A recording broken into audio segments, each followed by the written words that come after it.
The report that was made last November 17th of a UFO spotted over Alaska attracted special attention.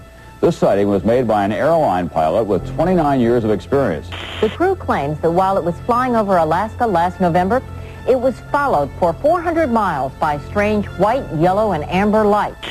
Of the thousands of reported pilot and astronaut encounters with UFOs around the world, few are more harrowing than the encounter on November 17, 1986, by Japanese Airlines Flight 1628, high above the remote Alaskan tundra.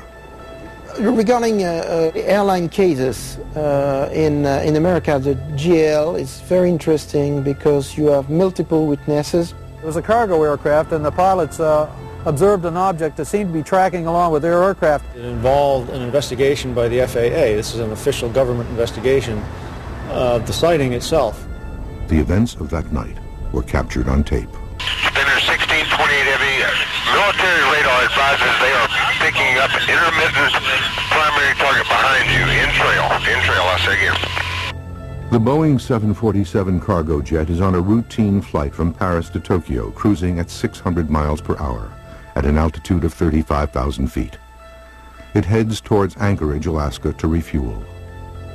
Suddenly, at 5:11 p.m., Captain Kenju Terauchi, a pilot with 29 years flight experience, sees three large, fast-moving, unidentified objects 2,000 feet below them. The largest object is described by Captain Terauchi as resembling, quote, a shelled walnut. Captain Terauchi describes the main craft as being twice the size of an American aircraft carrier. Co-pilot said it was as solid there as if you were seeing an oncoming jet with its lights on, except it wasn't an oncoming jet. 747 was nothing compared to this big flying saucer. After several minutes of observing the UFO, the pilots realize the objects are now matching their speed, 600 miles per hour, tracking them. The captain reports that the objects begin, quote, making moves that are impossible for any man-made aircraft to perform. Then, without warning, two of the smaller craft suddenly rise and shoot directly in front of the pilot's window. The objects come so close to the airplane that Captain Terauchi says the intense glow makes his face feel warm. All of a sudden they appear and they're traveling right in front of the aircraft. And they were sort of wobbling back and forth as they moved. They seemed to be only 1,000, maybe 2,000 feet in front of the aircraft and traveling at 600 and some miles an hour. At that very moment, the radio link to Anchorage goes dead, leaving the aircraft flying blind. A horrifying catastrophe is seconds away, but the UFOs rise and veer left. Deviate from some object, requesting 240. Spinner 1628 Heavy, deviations approved as necessary for traffic. It's quite a big, like a formation. In his official FAA report, Captain Terauchi says, quote, we had to get away from that object. Spinner 1628, sir, do you still have the traffic? Disappear, Spinner 1628. Spinner 1628, I understand you do not see the traffic any longer? Okay. Moments later, an urgent message comes in from Elmendorf Air Force Base. The unidentified object now appears on their radar. Yeah, that's 1-2 again. We have confirmed there is a flight size of 2 around your 1550 squawk. One primary return only. Okay, where is he following him? It looks like he is, yes. Okay, stand by. The phrase flight size of 2 indicates that JAL 1628 has uninvited guests with possible hostile intentions. Spinner 1628 Heavy, military radar advises they are picking up an intermittent primary target behind you, in trail, I say again. Immediately after this confirmation, the FAA requests that the Air Force scramble jets. Do you have anybody to scramble up there, or do you want to do that? Oh, we're going to talk to your liaison officer about that. It's starting to concern Japan Airlines taking the 360 now, and still following. Okay, we'll call the military desk on this. Although the military desk took no action, JAL 1628 was able to land safely at Anchorage at 6:20 p.m.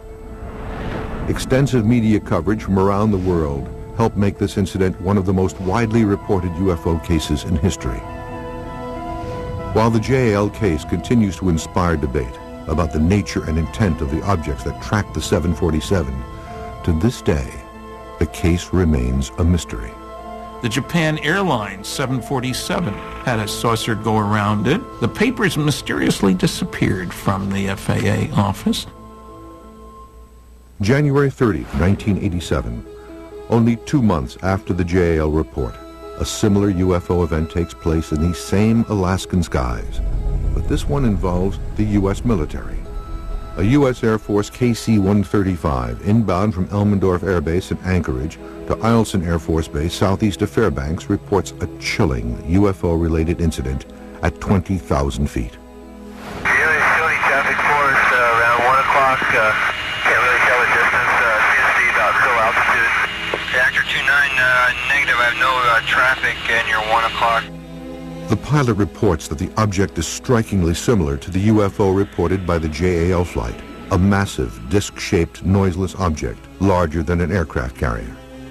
Seconds later, Anchorage Air Traffic Control asks if the KC-135 still has the object in sight. The pilot replies yes, and says the object is now 40 feet from his aircraft. The recent incident involving JAL Flight 1628 even comes up in their cockpit recording. We're from California, just visiting up here. People see this sort of thing a lot other than the Japan Airline type. Actor 29 is very rare seeing the lights up there. 30 minutes later, the Anchorage control tower passes along a message from the regional FAA office. Actor 29, the quality assurance staff at the Anchorage Center here requests you give them a call after you land at Eielson. That is concerning the object we're looking at? Affirmative, sir. I think pilots make especially good UFO witnesses. They know what's normal in the sky and what isn't. They've seen all different kinds of airplanes routinely. When a pilot reports a UFO, there's a better than average chance that that's what it was. January 31st, 1987, less than 24 hours after the KC-135 encounter, yet another UFO-related incident occurs in the skies above Alaska. The pilots aboard Alaska Airlines Flight 53 reportedly witness enormous, bright, disc-like objects tracking their airplane. Ground control reports that no object is visible on radar, but it is the speed of the UFO craft that alarms the pilots. They had just underneath our radar, picked up the blip. He's moving about a mile a second. He's full out straight ahead of us, just disappeared. Man, he was there and then he was gone. If you're a pilot and you report a UFO sighting to the FAA, you might as well turn in your license the next day. The FAA, the military, even civilian authorities don't want to know about UFOs.